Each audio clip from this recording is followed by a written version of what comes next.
it's interesting, Kenny, and we get this question quite frankly a lot because we do a lot of car wreck cases, as you know. Well, and interesting, if the insurance company, if they tender a settlement, if you accept settlement from the insurance company, as part of that, you must release their insured. So you can't, for example, collect from the insurance carrier and then still go after the driver. So if you accept that money, if you settle with the insurance company, they require that you sign a release document, and that release document includes the insurance company, but it also includes their driver. Okay. And the hit from behind part, that always is, some people are like, oh gosh, if you hit somebody from behind, you're absolutely liable for everything. But that's not quite true, is it, Matt? It's not quite true, but it is mostly true. Mostly true. About 99% of the time it's true. And that is the law requires that when you're following behind another vehicle, that you follow at such a speed and sufficient distance behind the lead vehicle that if they were to stop suddenly for some emergency, you could nevertheless stop. So I got you. So if you hit a vehicle from behind, it's going to be trouble for you. But let me say this: sometimes there can be extenuating circumstances. For example, the lead vehicle, while not off the hook completely, if there was an emergency, if something happens, if you're like the car in front of them, something falls out of the bed of the truck. They have to hit the brakes. Well, then, so then, it could be more than one person being responsible. Or you stop and then somebody hits you from behind, and then you get the whole domino effect and everything. So anyway, great question though. I love those type of questions here, especially on Ask Us Anything. Those are always good to go. If you ever want to send us an email question, so easy. Just go to www.rmlawcall.com. Just Google it. You'll be good to go. Put it in a question. We're happy to get it on the show. We try to find the right question for the right show. So sometimes it's a few weeks late. Yes. Matthew, yes. Well, I have a great point, Kenny. I can't wait. Well, interesting about the car wrecks and hit from behind, it's really kind of, we talk about this all the time, what's kind of an emerging issue is video. Right. So many businesses have video surveillance of their parking lots, and a lot of that covers the road as well. Okay. So it is kind of standard practice in our work when we represent a client, to contact the businesses in the area to pull the video coverage. And you would be surprised, and I mean very surprised, to know how many times that we get a complete, absolute, wonderful video picture of the entire accident. So you're on camera. You're on camera. Absolutely. I know we're on camera here at WLOX. That is, and all. Forget our friends in Hattiesburg. No, absolutely not. All right, let's go to our friends on the phone here. And let's we're going to go to line 2. We're going to talk to Rebecca. Rebecca, good evening. What can we help you with? Hey, Rebecca. Hey, how are you? Good. So we have a neighbor behind our house that has a very tall oak tree, and I've asked him to cut it because if we have a storm, it will land on our house, possibly our bedroom. Okay. And so he said if it did, I said that would be very expensive. And he said if it did, we would have to pay for it, the damage. Rebecca, this is one that we have taken before, and let me just say, no, it is tricky in this area of the country, it happens. It happens all the time. Yeah, it's a great question, Rebecca. And I live in Ocean Springs, and we've all dealt with those issues, and I've dealt with it personally, and you'll dealt with it at some point. The simple fact is, by law, you cannot force your neighbor to cut a tree on their property. If the oak tree is squarely on their property, you cannot require, enjoin, mandate that tree be taken down.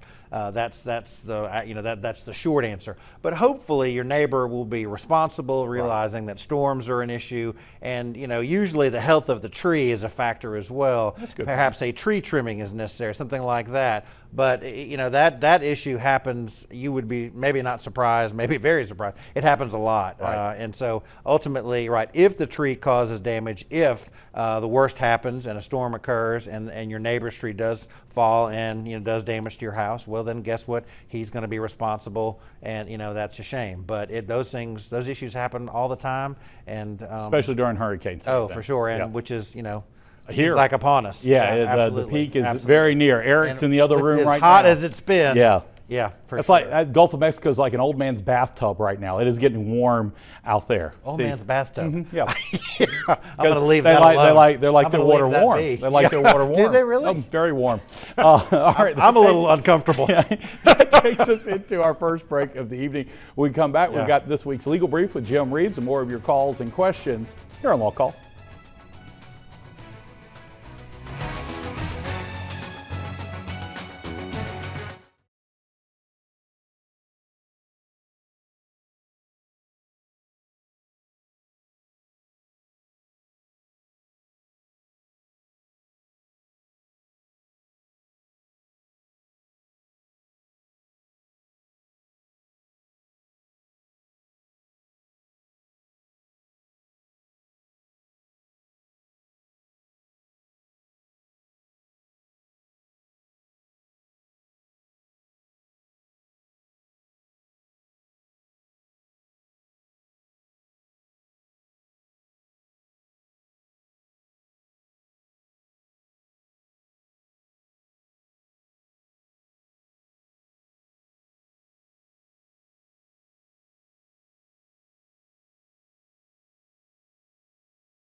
Welcome back to WLOX Law Call, broadcasting from the Gulf Coast to the Pine Belt with lawyers from the Biloxi personal injury law firm of Reeves and Mestayer, the attorneys for South Mississippi, including Jim Reeves. Known as a tough fighter, Jim has more than 100 cases with a recovery of $1 million or more and is recognized as a top 100 trial lawyer by the National Trial Lawyers Association. Plus Matthew Mestayer. Matthew served as an award-winning judge for nearly 20 years, has recovered millions for his clients, and is deeply involved in community issues on the entire coast. And hosted by broadcaster Ken Flanagan. The show has included over 200 guest attorneys from across Mississippi. This is WLOX Law Call. And welcome back to Law Call on this Saturday night. Auto insurance always covers the cost of your accident, right? Well, not necessarily. In tonight's legal brief, personal injury attorney Jim Reeves, I know him, I really do. Personal injury attorney Jim Reeves explains why that might not be the case. Uninsured motorist coverage is an automobile insurance policy option. It covers you and your passengers for bodily injury and property damage caused by a driver with no auto insurance or not enough auto insurance. This type of insurance isn't required in Mississippi, but that shouldn't stop you from getting it. Currently, Mississippi requires minimum coverage amounts of at least $50,000 per accident, $25,000 per person for bodily injury, and $25,000 for property damage. But if you have an accident with someone who only carries the minimum policy or no policy at all and your damages exceed that amount, you're in big trouble. If you don't already have uninsured motorist coverage as part of your auto policy, ask your insurance agent about upgrading immediately. It might be the best decision you ever make. That's your legal brief for tonight. I'm personal injury attorney Jim Reeves. Back to you. All right, thank you, Jimbo. Good information as always. Matt was kind of talking about uninsured motorists in the last segment a little bit. It is as we do every time. It seems like every time we take a call, it's part of it. It's the underinsured is really is as big a deal as no insurance at all. Well, it is in Mississippi. You know, if you're involved in an accident, you know, I think about it. I think 80% likelihood that the person that they have insurance is going to have minimum coverage, right? The $25.50. And quite frankly, these days, if you go to the emergency room, that $25,000 is gone. So heaven forbid, if you're hurt, there's just not enough money to take care of people's injuries. So then you have to you have to really look at the uninsured motorist coverage, and it protects you, okay? That's so right. it's what you can do to protect yourself. And not only that, you can stack, Kenny, meaning that you can add for each vehicle you have that has that coverage, you can add one on top of the other. So it's a great thing to have. I make nothing from the insurance company, but I just want my clients to get full recovery, and it's very helpful in doing that. Yeah, it is important. Matt and I don't get anything. Zero. We talk a lot about it on the show, but we don't get anything from it. It's just a really good thing that everybody has available to them, and you just have to consider it when you're in some of these southern states like Mississippi and Alabama, parts of Louisiana, for sure. Hey, we had a call come in. Didn't want to go on the air. He is with our local military service. He is getting close to retirement, doing great, and he's thinking about a will. When should he do a will? When should he start thinking about where that nice military retirement is going to go after his, that type of thing? Is the answer anytime's a good time to think about a will, Matt? Generally, it's time now. Okay. Aretha Franklin, her will, they found it in a cushion, right? I did hear about that. He did. That was this week. That is I wish crazy. you would have called me. Yeah, I know I would have done something different, but whatever. Anyway, listen, it is a good time to do a will. And usually people, you do one will, and then every 5 to 10 years, you need to pull that will out, look at it again, update it, things change. But really, the will, it's critical important for real estate, okay? And not only that, but when you go see your lawyer, there are a lot of pre-planning that can be done to avoid the probate process as much as you can. Now, usually, if you have real estate, it's going to require, if you pass, a will to transfer title. But all the other things, all the other accounts can be set up to pass immediately upon death, so it just streamlines the process. A lot of things can be done now to avoid the probate process. Not that it's a bad process, it isn't, but it just takes time. It takes anywhere from 6 to 12 months to probate. Emotional. Emotional and things like that, and it's not free, all right? It's expensive, certainly not.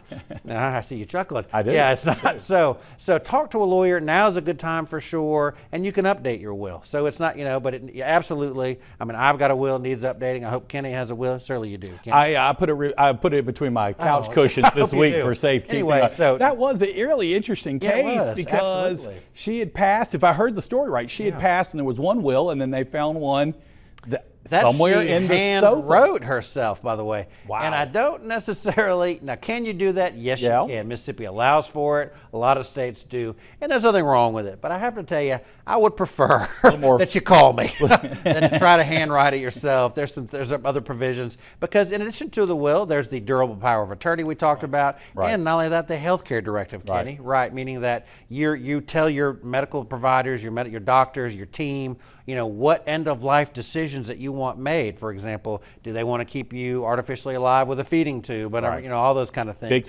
Big things. So you have a voice when you don't have a voice, when you can't speak. So all important things. I saw also will now. Yeah. Will now is what I say. Lisa Marie's will. They had that one. She died tragically this year as well, and just out of nowhere, just some freak kind of medical thing with her stomach, poor thing. And so anyway, her will got contested, and now good to go. Yeah. Take care of it now. Yeah, absolutely. Don't wait for the lawyers to get And involved. I will say this, and let me. I heard that. Yeah, that was funny. Thank you. Thank you. It's important that the will be done and done well and right, because we're also seeing more will contests. Okay, so that is.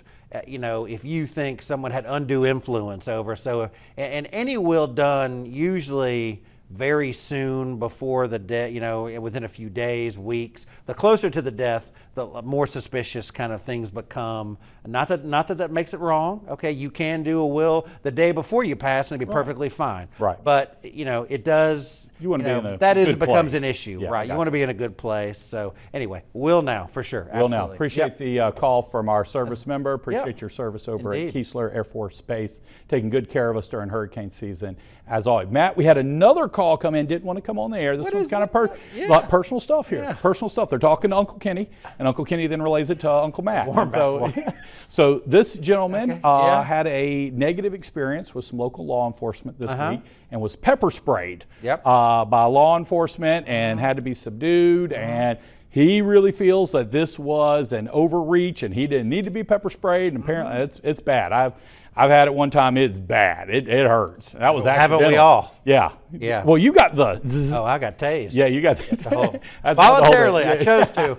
Let me clarify. So pepper spray, let's just say it was one of those situations. What would be his course? What would be his recourse on this? Well, I have to tell you, if he feels that law enforcement did something, out of bounds, a little overzealous, he can file a complaint with the agency. And I think that as you know, Kenny was a judge for a long time, and it was a city court judge, so I dealt with law enforcement a ton, and very much enjoyed that, and they do a fabulous job.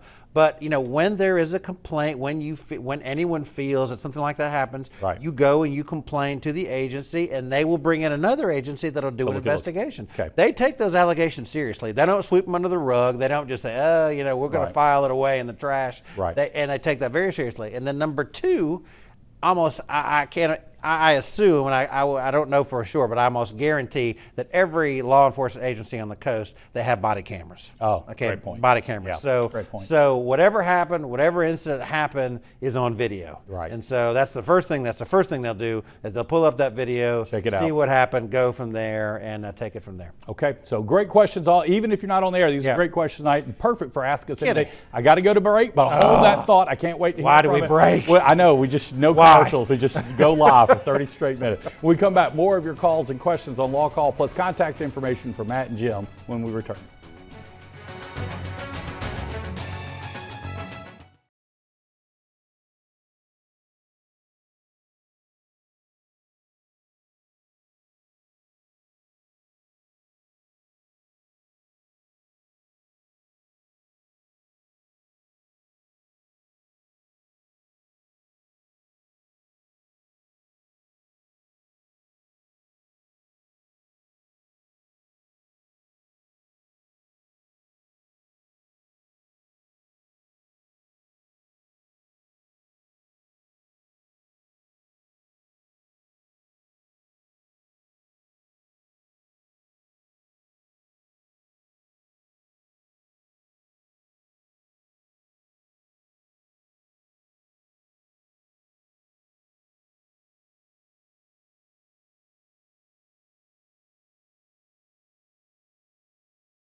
And welcome back to Law Call on this Saturday evening. Here's that contact information I promised you. Jim Reeves, Matthew Mestayer, Reeves and Mestayer, 228-374-5151, 228-374-5151. They have the toll-free number as well. And then, of course, rmlawcall.com, where we get all our email questions of the week. It's always good to hear that music. For sure. Now, we were talking about pepper spray as we went into the break. Yes. We had talked a little about you being tased. Yes. Now, this is when you were a judge in Ocean Springs, correct? Right. And this was, y'all were just bringing them onto the force at that time or something? No, I tell you, honestly, tasers have been, a fabulous tool for law enforcement because, as I started as a judge a long time ago, in those days when you had to subdue anybody or you had to lay hands on them. And so, and sometimes people didn't want to be subdued. They didn't want to go quietly, peaceably. So the officers were involved in tussles constantly. It was difficult. And then with the advent of the taser, that really changed that completely. So now officers, at least the last 10 years I was there, rarely, if ever, had a physical altercation with someone they needed to kind of, saying I'm going to tase you. Well, they all had the word got out pretty quickly. Right. And going to your point, as I was a judge, people would talk about it. Well, Judge, you've never, tasing hurts. You've never had been tased. And I said, well, fine, I'll get tased. And it did hurt. Let me just say, I've had the pepper spray and the burning in your eyes and your nose and your mouth. It is awful. Yeah. How is a taser? Is there anything like an equivalent to it? It's like being struck by lightning. Wow. You lose kind of your whole body. You lose everything. Everything just goes stiff. Did you do the fall or did you do the freeze? I stayed strong. I did. And I did the shot too, not the little dry stunt. I did the gun. Bam. Anyway, we need that video. God, we need that video on LawCall. Yeah, we Skylar, sure do. that's our producer, folks. Yeah. Skylar, get that video for Skylar. 2 weeks. Yes, we need that immediately. Ocean Springs. I was a lot younger then, Kenny. Well, God bless you. I wish I could see that again. All right, let's see here. Oh, we got a great email question. Been saving this one for Ask Us Anything for a couple of weeks here because it doesn't really fit into our usual format. Matt, and this is one, it kind of goes back to your time as a judge as well. This comes in from Jay, and she says, my son is a victim of cyberbullying. I've talked to the bullying parents, but it has not stopped. Are there any legal avenues that I can pursue to get this to stop? ? I almost feel like Jay wanted to put an explanation point on that as well. Cyberbullying, just something that is, it's just serious business. Oh, darn tootin' it. What advice can you offer? Listen, city court. Absolutely. City court is a perfect venue for that type of issue. Okay. There are, in fact, and the legislature has passed a series of laws over the last few years. They've been pretty good about kind of putting statutes on the books to prevent these kind of things. But absolutely, positively, if you've reached out to the parents and have got no luck, take this issue very seriously. Please go down to city court, get all the parties in process, and I can promise you, no matter what judge you go in front of, they'll put a stop to that bullying. I can promise you that. Is it, Matt, and not to get a school district hot or anything, is it worth even going to the school district? Because mostly they're probably going to be students with it, or just cut the school district out and go to city. If you've already reached out to the parent and you didn't get kind of satisfaction, then I'd go to city court. Gotcha. Get it done, get it fixed. What about the unincorporated? What about the unincorporated residents? If you're not inside the city limits of Biloxi or Lucedale, Justice court will do it. I'm telling you, that changes the whole dynamics. Right. You put everybody in court and you have someone up there, a judge, and they're saying, what is this going on? And you've got some accountability. I promise you that usually stops it. It gives the victim some power. They're being heard, Kenny. But bullying, particularly in high school and the advent of Facebook and those kind of things, it is no joke. It is vicious. Yes, vicious. Exactly. Everybody forgets the power of justice court. Always. No, it's a great venue. It really is. I'm telling you, that's where the rubber meets the road. Justice court, city court, justice court. That's where it gets done. A lot of justice court judges on the ballot right now. That election just over a little bit of a month away. So don't forget about your justice court judges here. Make sure you research them too as well. All right, Matt, we have barely enough time for this call, but I'm going to try to squeeze it in. Jeanette, we got to go quick. What was your question tonight? I had her. I swear I had her. I had her. I might. We might have put her to bed. We've lost another. All right. So Jeanette's question. I'm gonna wait for Jeanette. Jeanette, are you there? One last chance. Yeah. Sorry, chick. Sorry, that was my fault. I'm sure. She really enjoyed our conversation about wills and estates, but she wanted to know the difference between a will and a trust. and how does that break down in power of attorney, that a will is not all those things. So how does that work? That's a great question. It is. A will is a document, an instrument that transfers property from A to B. So if I have a will just says, I give X to Kenny if I were to do such a thing, okay? And the transfer is complete. Kenny can do with it as you wish. Okay. Basically, a trust is giving it to Kenny with stipulations. Okay. It's not free and clear. The will, he can do anything he wants, sell it, whatever. A trust says, I'm giving you this, but under these parameters. And there are all kinds of trusts. Okay. They're spendthrift trusts. They're trusts that say that, you know, they can dictate how you spend the property or the money and when and what age and what's acceptable or not. And it will even sometimes put a trustee saying, Kenny, I'm giving you the money, but you can't have the money. I'm going to give it. Jennifer is really going to be your trustee. Matt, the music means that we got to wrap. Trust me on that. Thank you so much for calling on tonight's show. We'll be back next week talking all about termites, but until then, good night.